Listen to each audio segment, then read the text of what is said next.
Usa ka tingog, usa ka katawhan.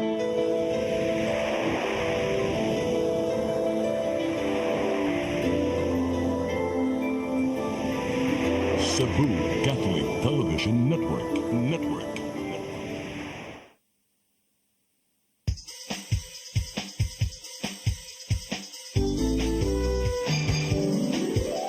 Hello Cebu, maayong buntag.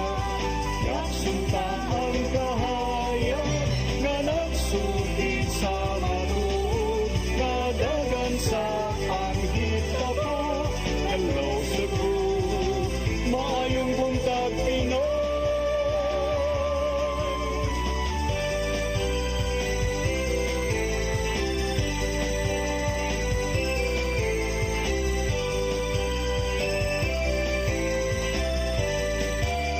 Ang katutulungan sa mga katahan. Hello Cebu, hello Cebu, maayong buntag Pinoy, maayong buntag Pinoy, maayong buntag Pinoy. Hello Cebu, may buntag Pinoy, adlaw karong Huwebes, pizza 7 sa buwan sa Nobyembre 2024. Sangan sa akong partner nga makauban ako karong taod-taod nga si Attorney John Destacamento. Ako yung alagad sa kanginan Malu Inocando Tabar. Ubani kami sa itong programang Hello Cebu, maayong buntag Pinoy. Sama sa naandan, atong ipadangat kining atong front pages sa mga pamantalaang lokal ug nasyonal. Atong sugdan sa Sunstar Daily. Sa Sunstar Daily, Council asks COA for fraud audit. Contracts questioned. Sa Super Balita sa Sunstar, may kuha PNP clearance na dakpan. Sa The Freeman, Cebu's need in 2 years, reliable power. Sa Banat News, sa The Freeman, nagkuha og police clearance gidakop tungod sa kasong murder. Sa Philippine Daily Inquirer, Trump beats Harris, recaptures White House. Sa Philippine Star, Trump sweeps back to White House.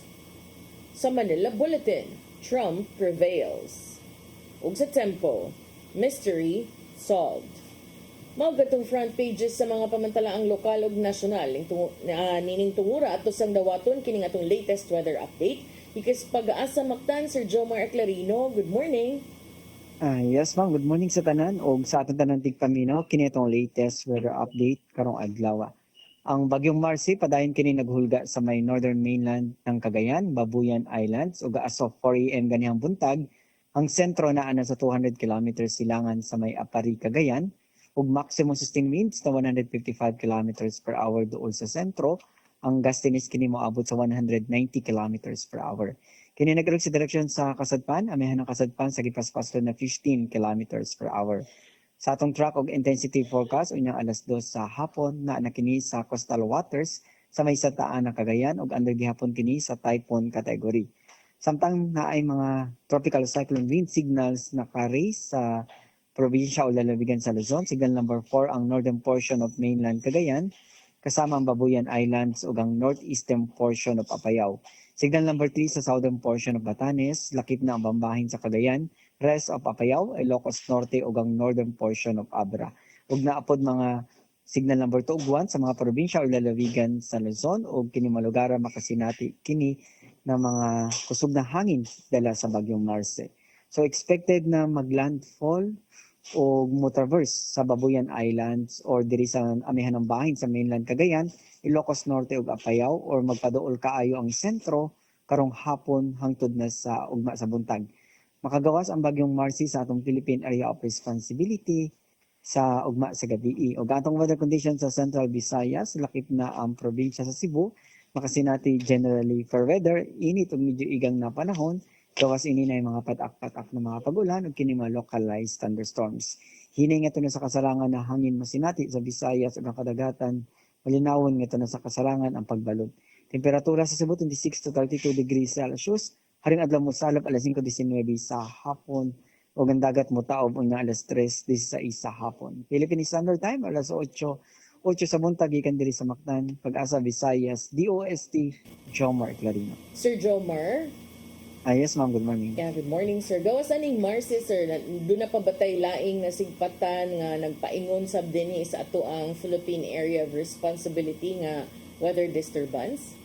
So as of karon wala pa tay gimonitor na low pressure area gawas sa PR, but sa atong tropical cyclone threat potential within 1 to 2 weeks, so naatay nakita sa model na possible mahimo na mga circulations, o kining circulations na atong nakita is na ay chances kini na low to moderate chance na mahimong bagyo.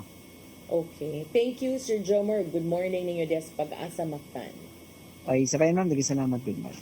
Okay, maugad to si Sir Jomar Eclarino gikan sa Pag-asa Mactan. Mubalik mirong taod-taod ug sa among pagbalik kauban na nako sa Attorney John ug amo sa ipadangat kaninyo atong mga balita. Please stand by. Hello Cebu, maayong buntag Pinoy, maayong buntag Pinoy, maayong buntag Pinoy. Discover the beauty of the Philippines.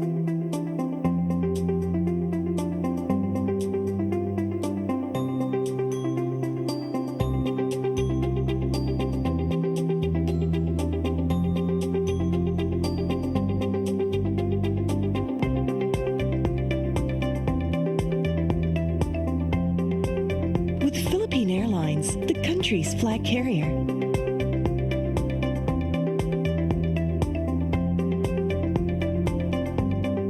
The airline that lets you feel the warmth of the nation.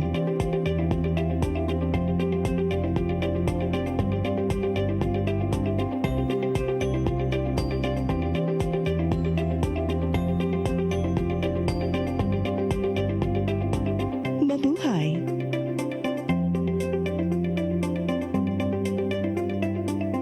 Start today. Unlock the secret to a healthier you. You're worth it. Health Base Wealth, Health Plus, CV Flow, and Health Mate Plus. Health Base Wealth. Your path to a new start. Nutrition, Exercise and elimination, water, sunlight, temperance, air, rest and recreation. and most of all, Trust in God. Learn from our doctors. Be blessed by the testimonies of our overcomers.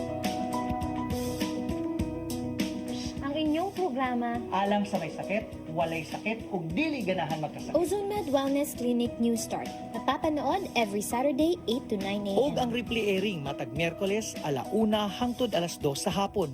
Dinhilang sa CCTN Channel 47. New Start, Ozone Med Health and Wellness Talk.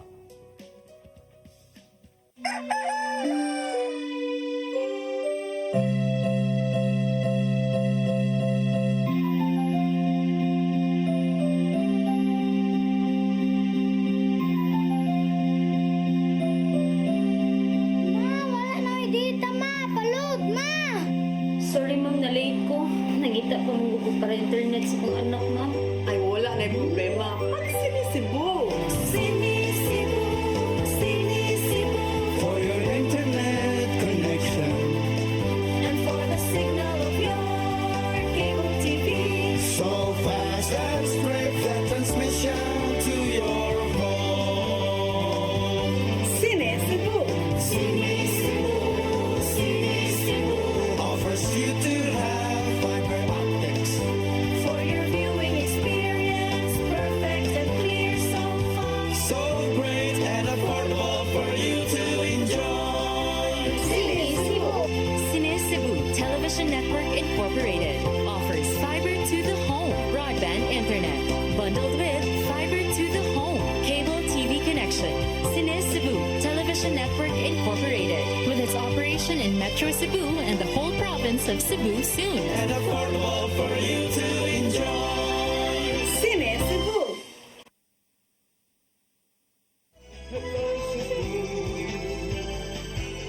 Hello Cebu, maayong buntag Pinoy, maayong buntag Pinoy, maayong buntag Pinoy. pabalik sa Hello Cebu, may buntag Pinoy, may buntag attorney. Good morning sa ato mga viewers. Good morning, partner. Unya ari sa ato ang mga balita karong buntaga. Naguna sa itong mga balita, pipila ka mga residente sa barangay Paknaan, syudad sa Mandaue, nabalaka sa seguridad sa riprap human mahugno ang bahin sa riprap dito sa barangay Magikay. Sila nang hinaot nga ma-inspeksyon ug masiguro nga lig-on kini. Ang kasayuran ihatod ni Mary Rose Sagarino.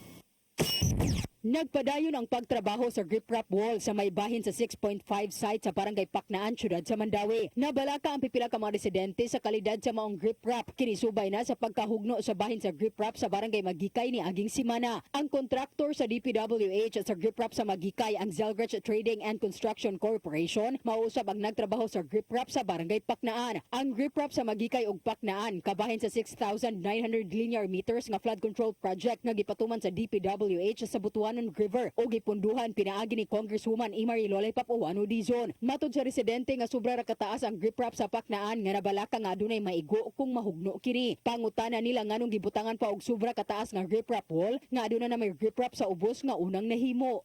Ang mga bato sila patong way simento, ang simento ibabaw na. Sa ato pag dunay hangin kuyaw na matumbang rin. Nya daghabi mga bata nga magduwa. Muna among concern ang delikado. Ug amo sa pangutana sa nag-project ani nganong sobra man siya kataas ganaaman ay riprap da sa luyo. Nga sa kanang riprap sa luyo, dugay may nagpuyo ri, wa gid hitabo ganawas ang tubig diha. Kuan nga makareklamo kay unsar gud ko diri agud. Karon nakapadayag mi sa mga gibati amo ko andre nga ug maglinog matimpag ni unsay luoy kay mga ang mga apo ni kay tambakan niya sa kwarto di ka bantay. Gitugan hinuon sa foreman sa Zelgrich nga wala gibutangan og kabili ang ubos nga bahin ug ang taas lang nga bahin base sa aprobadong disenyo sa DPWH. Ang akong concern nga dapat na i-check ani kung lig-on bagin siya tinuod kay sa kanang para sa safety namong namuyo diri kay di man kalikayan nga nagi mag-standby diri mga bata simbako oroy matumpag na siya. Unya na matsik yung tagtinuod bagini siyang lig-on. Gipasabot sa pangu sa Planning and Design Division sa DPWH at 6th Engineering Office nga ang disenyo base sa Drainage Master Plan sa syudad o gihimong pagtuon sa DPWH. Matud ni ini nga ang mubo nga grip wrap nga unang gihimo mao lang ang level 1 sa proyekto ug ang gisumpay nga grip wrap wall mao ang level 2. Ang design nga na level 2 amo na siya easement kung magpaka ang tubig kuan na yun kanang maprotektahan na gyud ang mga tao sa both sides. Kita mo na at pinakaubos. So pagsiguro ni ini sa mga residente nga lig-on ang gipatuman nga grip wrap. sa design na mo safe ra gyud ta. Oo. Pero mag-conduct kami og inspection sa mga projects na mo karon para to make assure gyud sila nga kanang mag-ingon gyud sila nga kanang kuan gyud kanang safe sila at least ba makakuan sila. Amo lang hinayan og kuan inspect tanan. Ang gamayng bahin sa grip wrap nga nahugno sa barangay Magikay ang kasamtangang giayon na sa kontraktor. Mary Rose Sagarino, CCTN News. Samtang Bureau of Fisheries and Aquatic Resources 7 mihulagway nga nagpabiling abunda ang kadagatan sa Sugbo. Usa sa nakit-ang senyales mao ang pagdagsa sa mga isda didto sa lungsod sa Mualboal. Ang kasayuran ni hatod ni Gian Navarro. Ning simanaha daghan ang naninganha sa pagdagsa sa mga isda sa kadagatan sa lungsod sa Mualboal. Isig kasaw na ang mga anaa sa baybayon aron paghipos sa mga isdang tuloy. Apan hangtod karon nidagsa ang mga tao sa Panagsama Beach sa pamasin nga mamalik ang maong mga isda aron pahimuslan ang grasya. Nakita sa Bureau of Fisheries and Aquatic Resources 7 nga natural ra ang nimong kahimtang sa mong dagat. Suma pa ni Johan Tejada nga gawas sa environmental factors, posible nga gigukod sa dagkong isda ang maong mga tuloy, hinungdan nga niabot sila sa baybayon. Nagkakadagdag ng marine mammals. Na po yung mga sightings for marine mammals diya. Na po tayo mga larger predators like the sharks or other bigger fishes. So, once they pursue them, no kanang mga gagmay nga isda as mao man ilang pagkaon. Nakita sa mga opisyal nga timailhan kini sa pagkaabunda gihapon sa marine resources sa kadagatan sa Sugbo. Tungod na usab sa gipatumang mga lagda sa dagat sama lang sa Tanyon Strait nga usa ka protected seascape sa Kabisayan. kay nalakip man ang dagat sa habig sa Moalboal, kinahanglang likayan ang mga dawtang paagi sa pagpanagat. Kini aron magpabili maayo ang produksyon sa mga isda, ilabi na ang tuloy. Kailangan ang involvement sa local government is yun para maprotektahan sa nila. And then they can strategize their management kay kung na mga event so dapat mag-anticipate na ka nga kung sa may mga management strategy in the event nga may tabo na usab. Lipay mango ang B47 sa mga mananagat, ngalikayan una ang mga isdang gidid-an ubos sa ipatumang closed fishing season sa Visayan Sea. Matag Nobyembre 15 hangtod Pebrero 15, likayan una sa mga mananagat ang tuloy, sardines ug herrings aron kini padaghanon. Samtang adunay mensahe si Tihada ngadto sa ubang mga naghandom sa lungsod sa Moalboal nga unta mamalik na ang mga tuloy. Kana dili maguna. It doesn't happen all the time or every day, no? So ang na lang ang take away na lang nato is we know na kanang lugar, Tanyon Strait is a very productive area na ng isda. So Navarro, CCTN News. Sa laing bahin, Cebu City Mayor Raymond Alvin Garcia mihangyo sa department head sa gubang opisyal sa Cebu City Hall nga makig-alayon sa konseho. Kini aron dili mo sangput sa pag-contempt sa higayong mahukman sa mga konsehal. Ang kasayuran ihantod ni Crystal Joy Filerca. Gihangyo ni Cebu City Mayor Raymond Alvin Garcia ang mga department heads ug ubang mga hingtungdang opisyal nga motambong kung gipatawag man sa konseho. Kini ang nahimong reaksyon sa mayor human mihulga ang konseho nga i-contempt ang mga executive officials nga wala nagpakita human gipatawag. Matud ni Garcia nga walay igong gahom ang City Council sa pagtanggong sa usa ka opisyal kung magmagahi man sa ilang panawagan. Kay ang korte mitugot sa Senado ug Kongreso nga ipatuman ang diretso nga cite in contempt. Dugang pa sa mayor nga kung buot buhaton sa konsehal ang contempt, kinahanglang mudangop sa korte aron matuman. Ako lang yung concern sa contempt. And if you read the ordinance of Councilor De Los Santos on the contempt, it did not give any contempt powers to inherit to the members of the City Council. And besides, it is not allowed by law.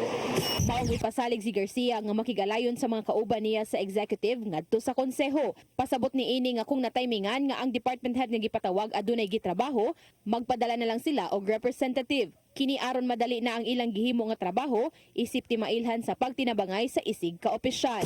It's not perfect that once the City Council votes, the department head can makato. They also have their own schedules to look at to. They have their own meetings, etc. So ang ato lang is at least kada representative kung pili ni kaya ang department head will appear before the city. Crystal Joy Filerca, CCTN News. Sa laing balita, pamilya Alegres nga maoy nagpadlak sa Abono National ug Elementary School didto sa Lapu-Lapu City, mipakita og titulo sa yuta nga gibarugan sa maong tunghaan. Matod sa pamilya nga napugos sila pagpadlak aron aksyonan ang ilahang concern sa dakbayan. Ang kasayuran ni hatod ni Crystal Joy Filerca. Transfer Certificate of Title ang gipakitang dokumento ni Noel Alegres Cosep, usa sa 7 nga nagpadlak sa Abono Elementary School ug Abono High School ni adtong Nobyembre 1 aron sa pagpamatuod nga ang yuta nga gitukuran sa maong mga tunghaan gipanag-iya ni Marciano Alegres ug dili sa dakbayan sa Lapu-Lapu. Duha ka titulo ang gikuptan sa ilang pamilya para sa usa ka ektaryang lona nga gitukuran sa maong mga tunghaan. Ang lot number 3978-B adunay gidak-on nga 6,774 square meters, samtang ang lot 3978-C adunay gidak-on nga 3,226 square meters. Mahinumduman nga ni adtong Lunes sa press conference ni Mayor Junar Dahongchan, nibutyag kini nga ang dakbayan adunay gikuptang deed of donation, resolution sa council og tax declaration aron sa pagpamatuod nga ang dakbayan maunay na nag-iya niini. Apan sigun pa ni Attorney Alfredo Bensi, ang abogado sa pamilya Alegres, nga mas bugat ang titulo kaysa sa tax declaration. Gidugang pa niyang dili valid kung peke ang deed of donation ni Fructoso Fuentes. Kinimatod pa niya nga ang maong luna napalit sa Abono Parents Teachers Association sa private deed of sale. The question is, why? Why DepEd from the very start 1966 up to this date, they were not able in union with the city government of Lapu-Lapu to have the deed of donation registered or the lot itself be titled. Usa sa pangutana ni Attorney Bensi, nganong sa kataas sa panahon sukad 1966, kung tinuod ang deed of donation, nganong wala nakapatitulo ang dakbayan ni ini. Saan pa ito na makort na ang mga allegations, titulo ila. Ha? Titulo niya. Mga naman ito siya mo file. Di na mistil, ha? Kini ang nature ani administrative. Tinuon si Mayor Chan ni Butyag nga andam mo bayad ang dakbayan para sa maong luna kung adunay mando gikan sa korte. Apan sigon pa ni Attorney Bensi nga kasong administratiba ang ilang ipasaka ngadto ni Senator Sonny Angara nga mo'y kasamtangang DepEd Secretary. Palit sa Parents Teachers Association. Gi-authorize lang si Proctuso kay siya man ang presidente sa PTA. Acquired by the Abono Parents Teacher Association through purchase as evidence by private deed officer. Hindi na pwede. Lahat ng pagkasulti, ang mablame ani ang mga legal officers na to from the time of 1966. Mayor Di Mataga. Samtang sa bahin ni Cosep, napugos na lang siya og padlak sa mong tunghaan tungod kay wala sila aksyon nga nadawat gikan sa LGU Lapu-Lapu. Matud niyang niadtong Setyembre, nagpadala sila og negotiation letter apan walay tubag ang dakbayan ni ini. Nag-request na usab sila og special open forum apan sa gihapon wala sila tubaga sa dakbayan. Ug niadtong Oktubre 9, nagpadala na sila og notice to padlock. Gani aduna pa sila gipagawas nga resibo aron sa pagpamatuod ni ini. Apan tungod kini hangyo ang principal sa duha ka tunghaan nga i-extend og usa ka semana, gisunod nila kini apan wala gihapoy aksyon nga gihatag ang dakbayan kanila. Or after 1 week, no function. I will do for the padlocking because nangita mig aksyon sa amo ang mga yango-ngo, kiloy pangayo ngo-ngo nga dili mi nga bakon ngo tigaan yun mig aksyon. Gidugang pa ni Cosep nga andam silang moatubang sa mga kasong gipasang at bato kanila. Crystal Joy Filerca, CCTN News. Sa atong katapusang balita, lalaki nga mukuha lang untag National Police Clearance alang sa requirement sa iyang trabaho na dakpa na hinuon sa mga sakop sa Mabolo Police Station. Kinitungod kay dunay nag-ung-o nga warrant of arrest sa kasong murder niadto pang 2010 didto sa Negros Oriental. Ang kasayuran ihatod ni Arnold Bustamante. Lalaki nga wanted person nga dunay pending warrant of arrest sa kasong murder nasikop sa Mabolo Police Station naman mukuha og National Police Clearance alas 2:30 kagahapon sa hapon sa sulod sa Mabolo Police Station sa J. Lunes Avenue, barangay Mabolo sa siyudad sa Sugbo. Ang akusado giilang nga si Alberto Maxino, 48 anyos, residente sa sitio Langob, barangay Guadalupe sa siyudad sa Sugbo. Apan lumad nga taga Tanhay, Negros Oriental. Mato ni Police sa Major Romeo Kaakoy Jr., hepe sa Mabolo Police Station 4, nga mulukat unta og National Police Clearance si Maxino alang sa requirement sa ihang trabaho.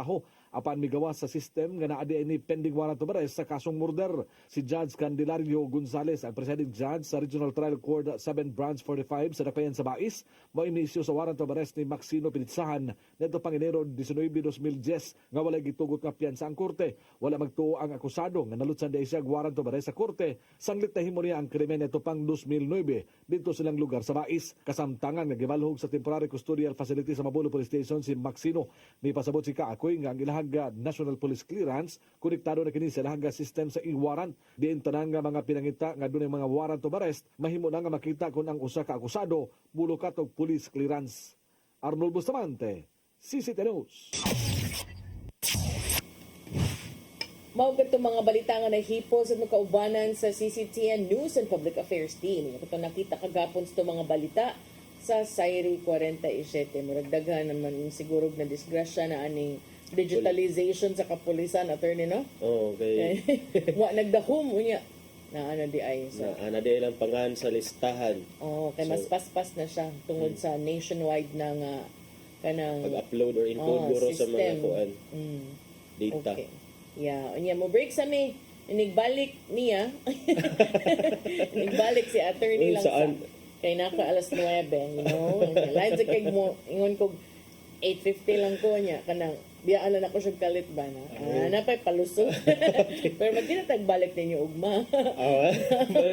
Salig na daan mga igala. Oo, na ako tomorrow actually. Napay actually. Unya, balik mi karong taon-taon pero ning balik siya lang niyo makitaan. Please stand by. Hello Cebu, maayong buntag Pinoy. Maayong buntag Pinoy. Maayong buntag Pinoy. Discover the beauty of the Philippines.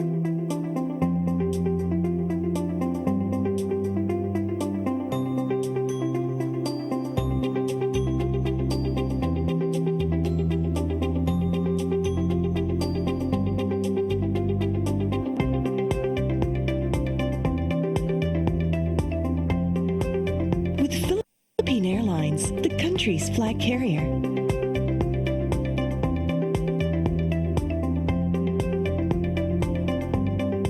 The airline that lets you feel the warmth of the nation.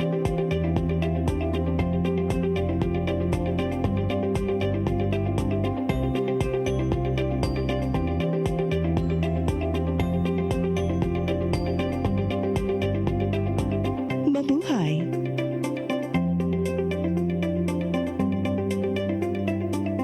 Your path to a new start.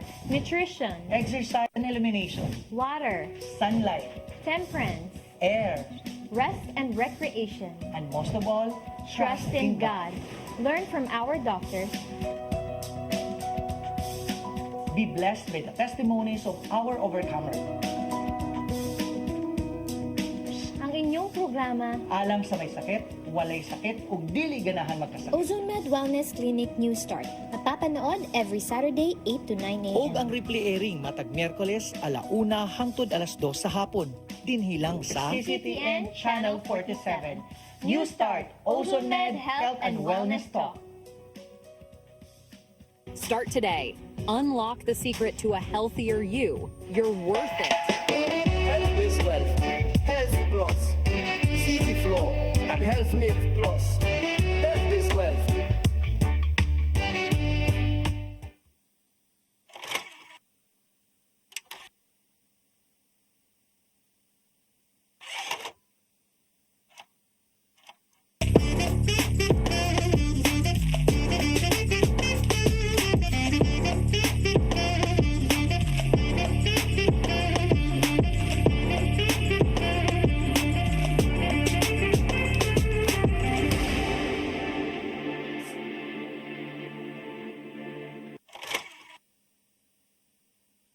Migo George! Oh, ako? Naon sa man yung tanawa niyo? Kalma lang ni Godido. Siya Godido, wala mo sa susili. Sa'yo na na. Oh, kano sa pagka mo mabutan, murag mao siguro na inyong hiwata. Oh, pagdagsa mo ni.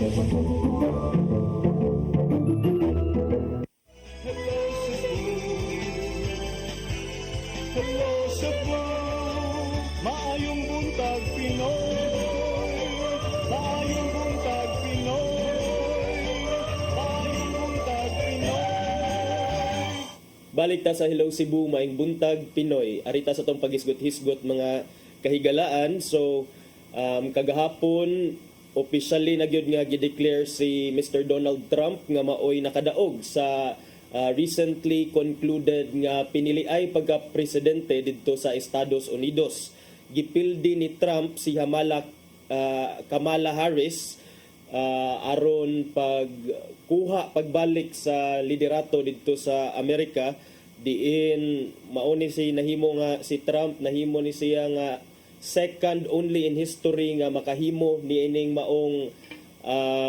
maong feat nga murag sandwich victory ba nga karon nakadaog ka unya dayon nahuman imong termino lain ang nakadaog nya dayon nibalik na sa kadaog kay in the US unlike in the Philippines mga higala dili man pwede man nga mubalik pagdagan ang usa ka kandidato pagka presidente pwede siya magpapili pagbalik bisag nakadaog na siya og nakaserve na siya sa iyang termino.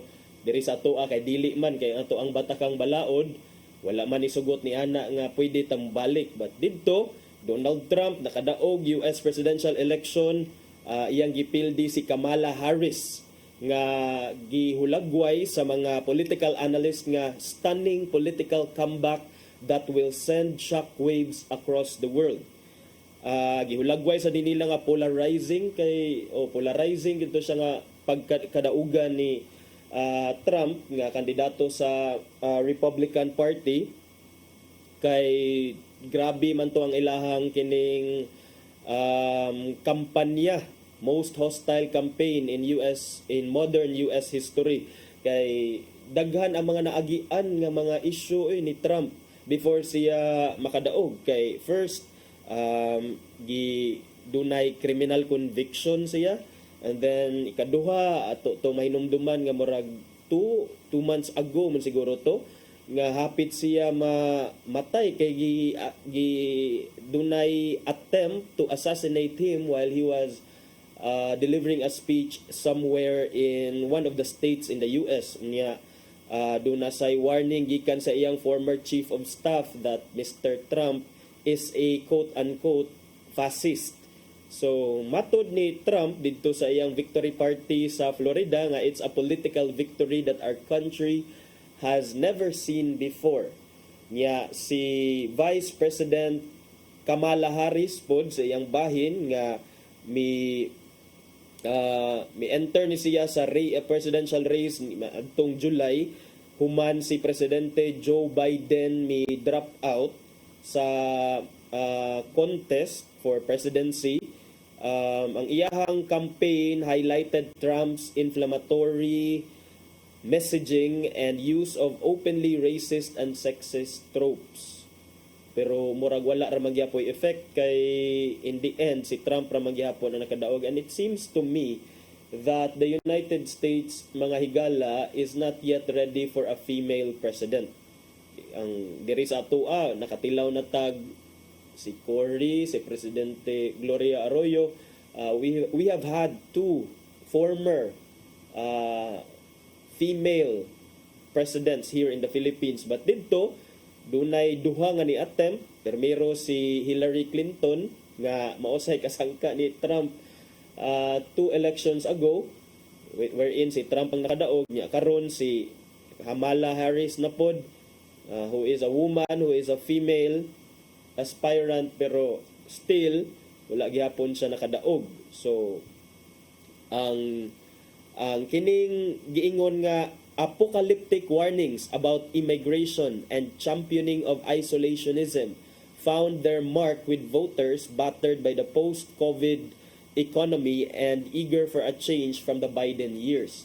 Sabot ko no, dunay mga voters ko no nga nakagusto sa mga promises ni Trump nga about sa immigration o pag-champion sa isolationism. Pasabot ani gusto si Trump nga America is only for America, nga dili parihas sa mga other counterparts ni Presidente Donald Trump nga murag they welcome mga immigrants to the United States because they are part and parcel of the sa ekonomiya, sa nakatabang sila sa ekonomiya sa Estados Unidos. Pero kani si Donald Trump, lahi ang iyahang taras, lahi ang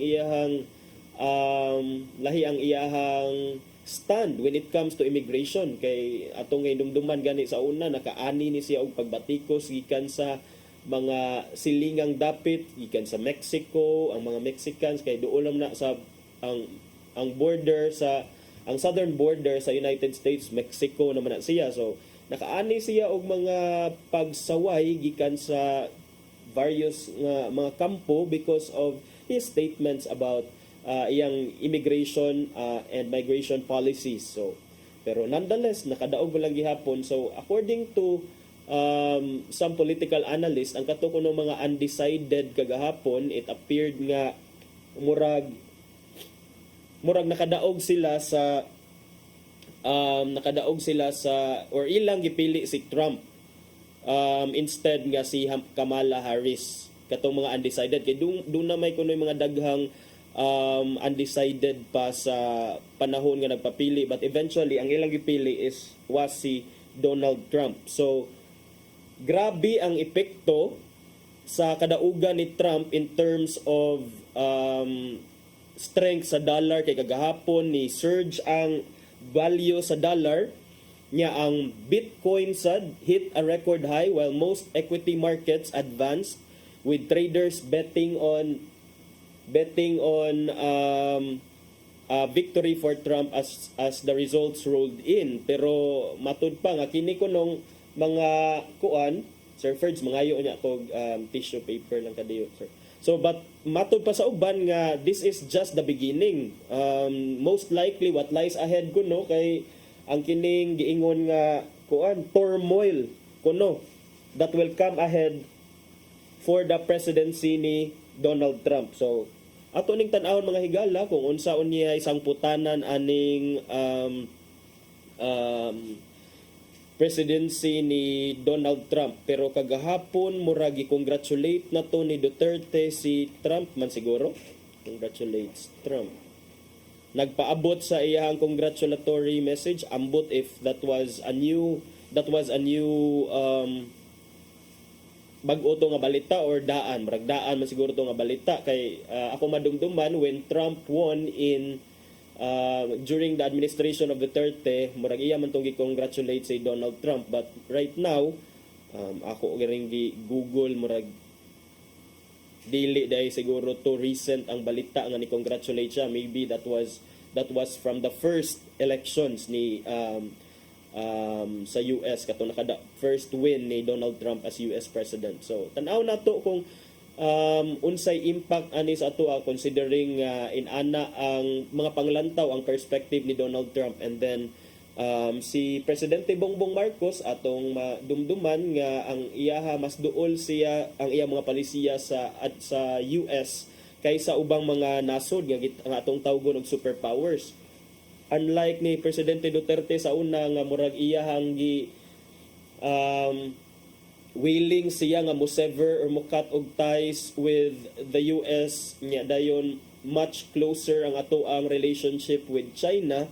Karon kay murag sama sa gipakita sa iyang amahan kaniadto Presidente Ferdinand Marcos Sr., kini si Ferdinand Bongbong Marcos murasad sa og mas duol-duol ang iyahang, ako lang ning panlantaw, mas duol-duol ang iyahang dughan sa Estados Unidos kaysa arita sa China. But we're not really sure kay ang presidente man is the chief architect of our foreign policy kung unsaon ni paghangop sa Malacañang ang kadaugan ni Trump. But of course, as a committee of nations, as part of the United Nations, which respects international law, for sure sad nga i-welcome ni NATO atong kaugalingong presidente ang kadaugan ni Presidente Donald Trump.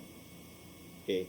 So mao na siya mga higala didto sa social media kagahapon. Dunay may pabuhagay sa ilahang sa ilahang sentimiento nga murag ang Amerika kuno ang Estados Unidos mura nagnahimong Pilipinas kay ang makadaog man sa election, ang nakadaog sa ilaha is the mura nahimog populist election ba kung kinsay masikat, mao kunoy makadaog kaysa more qualified candidate. So apparently para nila murag same sa ato ang natagamtaman nahiaguman dinhi sa Pilipinas diin kinsa tong mga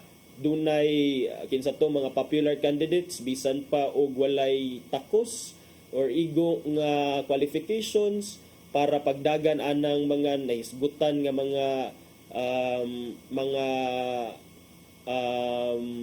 mga post, whether it be sa Senado, sa Kongreso, sa lower house, or uban pang mga posisyon sa gobyerno. Matod nila nga nahisama na US sa Pilipinas. Pero para sa nako, ato na lang nang respetaon kay si Kamala Harris mismo ni concede naman sad siya sa iyang pagkapildi. Ni concede na siya to Trump, although she was still full of conviction even as she conceded yesterday. And that's that's the beauty of democracy nga, just to respect the whole process, just to respect whatever the results of the elections would be. To some, it might not be favorable to them, pero sa uban pod nga maoy nakapusta diha sa nakadaog, maingon sad sila nga fair and square rasad ang victory ni Donald Trump. Sama ra gud na diri sa atoa nga magbagutbot ta kung ato ang gisuportaan nga kandidato dili makadaog. Nya dayon kung makadaog na sa datong gisuportaan nga kandidato, maglingkod na nya dayon ma-embroiled o ma-mired in a controversy. Dunay mga kontrobersiya, anomalya nga masugatan while he or she is in power.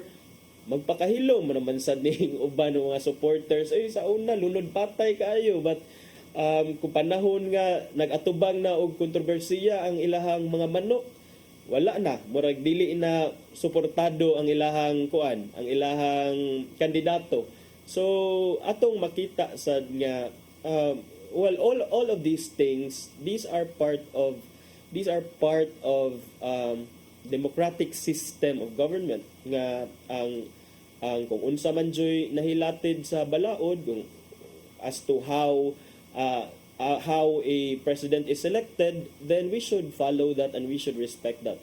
The difference lang sa ato adere kay og sa America, as I believe, dili kay ko sure ani, pero ang akong nadunggan kay diri sa ato amang the president is elected at large by the people, meaning to say ang tanang voters Luzon, Visayas, Mindanao, even the absentee voters from abroad kanang atong mga OFWs, pwede sila makavote at large. And then kwentahon na tanang mga votes kung kinsay makakuha sa plurality of votes, meaning kinsay makakuha sa majority out of the good votes nga counted, mautoy makadaog. But in the US magud lain ilang style na sila electoral college nga system nga each state is just allowed to murag naanay corresponding number of voters in the electoral college ang kada state ambot on say basis ana, is it the land area, is it the representation, is it the number of people within a state, but I don't know. But dunay electoral college, and then kanang mga members of the electoral college sila lang ang pwede makavote. And then wa nagpasabot nga kung ang makadaog sa popular elections mausay eventually makadaog, sama bitaw atong panahon ni Hillary Clinton. Okay? Sa panahon ni Hillary Clinton, si Hillary ang nakadaog sa popular vote, meaning to say kung pariha patag sistema sa Pilipinas, siya unta gyud toy makadaog. Pero kay lahi man, kay bisan pag makadaog ka sa popular vote, bisag naaklabaw ka ni Trump, pero i-consider man na nimo kung pila ka votes in the electoral college ang pwede lang makavote for Trump in your particular state. So it could be nga kung gamay ra ang imuhang representation in the electoral college, bisag daghan ang imuhang population in that state, in the end pwede ra gihapon mapildi imong manok because of that system of because of that election system in the US. So mauna ang usa sa mga nakaparat dito sa sistema sa ilang election system dito sa Philippines, because di gyud ta makaingon nga just because you win the popular elections nga ikaw na sad ang makadaog sa final outcome. But muna as I've said, dapat lang nato irespetahan kay even Miss Kamala Harris, she already has conceded to Donald Trump. So ato lang na siyang irespetar. So kung unsay ato mga sentimento sa diri, kita grabe buwa kay baba gahapon sa Facebook, daghan kaayong mga gusto murag para nila kuno nasayop kuno pag-vote ang kuan. Pero para sad nako, di magud ta makaingon nga nasayop pag-vote ang mga tao sa Amerika, because that's just the way how they voted. Maybe lang mas ganahan yun sila sa mga policies ni Trump, or it could be nga naka-play sad as a factor ang fact nga ang iyang kontra is a female president. And also one of the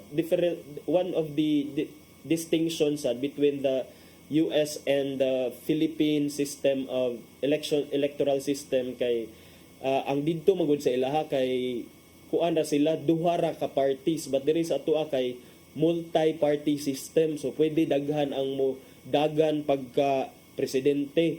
Ya didto sa ilaha dapat duha ra gyud na every year ang pilian sa ilahang mga voters. So mao sad nay ambot kung we should resort to that. What do you think, mga higala? Dapat ba ta mo resort sa ana nga style nga dapat duha aron ma-reduce to gamay-gamay na lang atong pilian ba, at least mahashasan gyud nato kung kinsa toy duna joy igong kwalifikasyon pagka presidente, kung kinsa gyud to ang mas karon tag 5, tag 1, tag 7 ang managan pagka presidente unya dayon. Some of the candidates mangani mga nuisance candidates nga who don't have the capacity to mount a national campaign and who appear to like make a mockery of our election system here in the Philippines. So, mga nuisance candidates uso sa atoa diri. So didto sa ilaha dili makalusot kay grabe man mag-agi man gud og grabe nga kaning proseso ang ilahang ang i-field nga candidate for the Democrats Party o sa Republican nga party.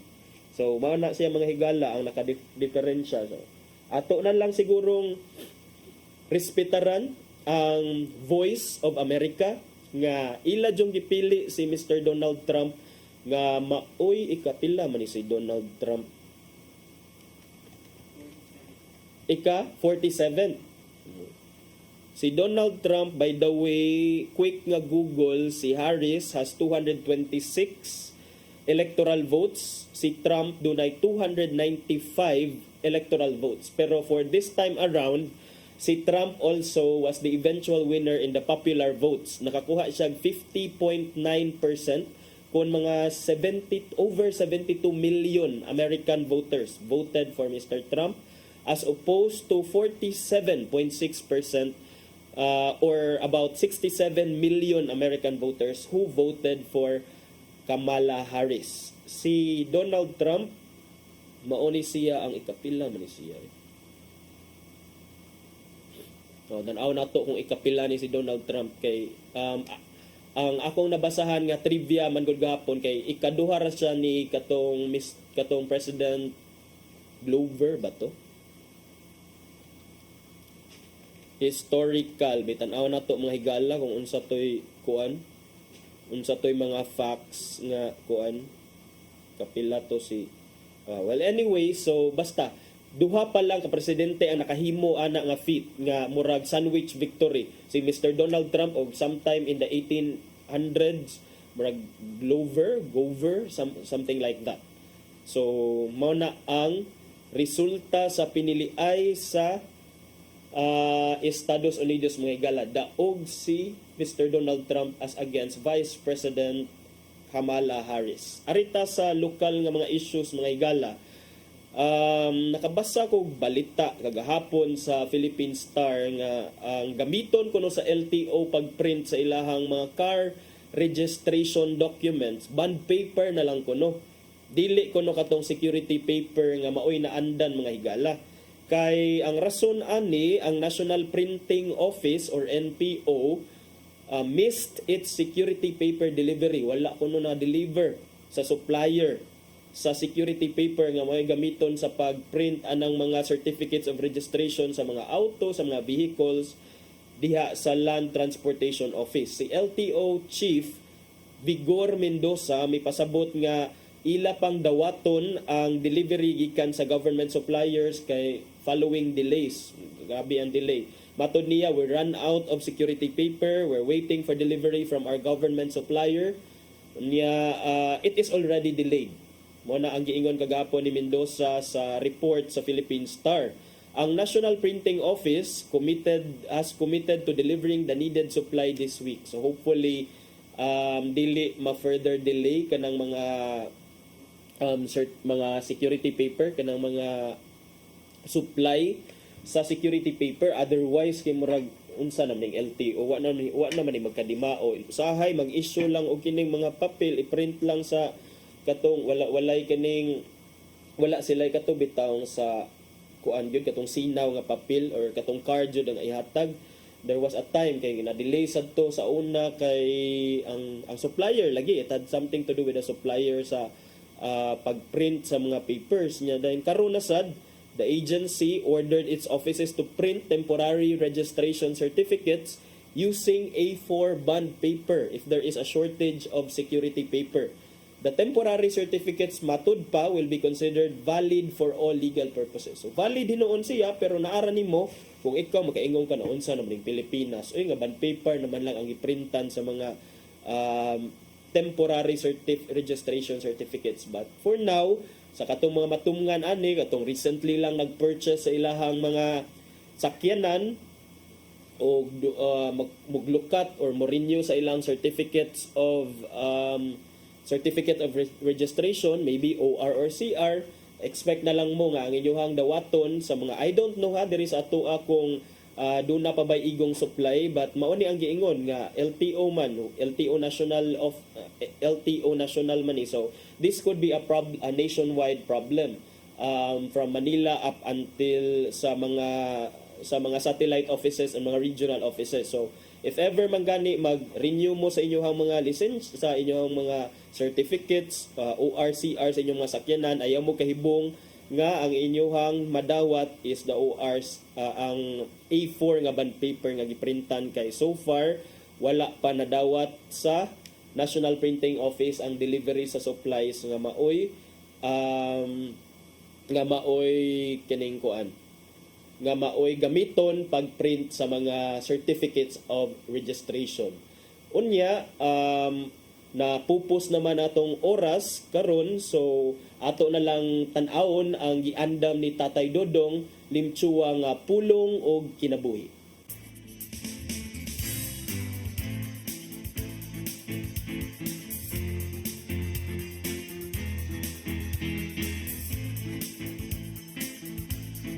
Ang pulong mo, ang diwat sa dalan ko.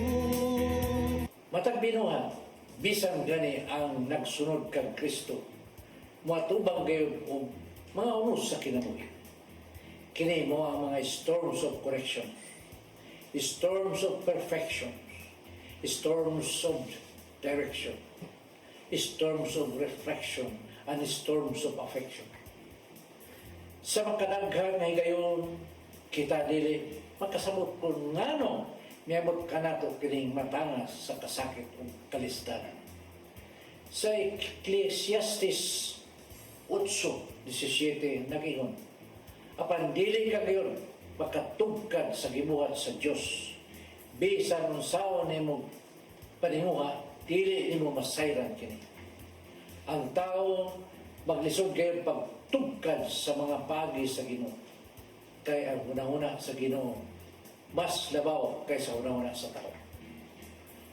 Gani, sa Ecclesiastes 3:17 nagingon sa hukman sa Dios sa walay pinalabi ang tanan nga matarong ug ang mga dautan. Kay bisan gani sa sunod nga kinabuhi ang tanan butang ug buhat may tabo man sa taklo niyang panahon. Kini nagpasabot nga walay may tabo sa tao nga dili itugot sa Ginoo. Apan iya kang itugot alang susa kamayong katuyuan. May igsoon mo kini ang pulong nga maghataw giya sa atong kinabuhi. Pagampo kita. Nangitong naman, dili na mo matungkad kung ngano nga sa mong pagsunod kanimo magatubang kami mga kasakit. Apan tungod kay misalig kami kanimo, among gidawat kining tanan. Kay ikaw nasayod man kung unsay makayo alang kanamo. Amen. Salamat sa Ama, sa Anak, sa Espiritu Santo. Ang pulong mo, ang diwat sa dalan ko. Pulong o kinabuhi ni Tatay Dodong Limchua mo'y nagtapos sa atong tulumanon. Ato sang pasalamatan kining mga musunod. Ang Philippine Airlines, si Archbishop Jose Palma, Nanay Diana Limchua ug Tatay Dodong Limchua. Nya salamat sab sa amo ang news manager Dennis Tabar ug atong kaubanan diha sa TOC, sila si Sir Robert, Ma'am Inday, Sir Matmat, Miss Mabel ug Miss Joanne. Ingon man sila si Sir Michael, Sir Rodel, Sir Raymond, Sir Bruce ug Sir Ferdy. Nya human naman atong tulumanon na human na ang sa kaoras. Salamat sa inyong pag-uban dinhi sa atong programa hangtod ugma na pod sa susamang programa o sa susamang higayon dinhi lamang sa Hello Cebu, Maayong Buntag, Pinoy.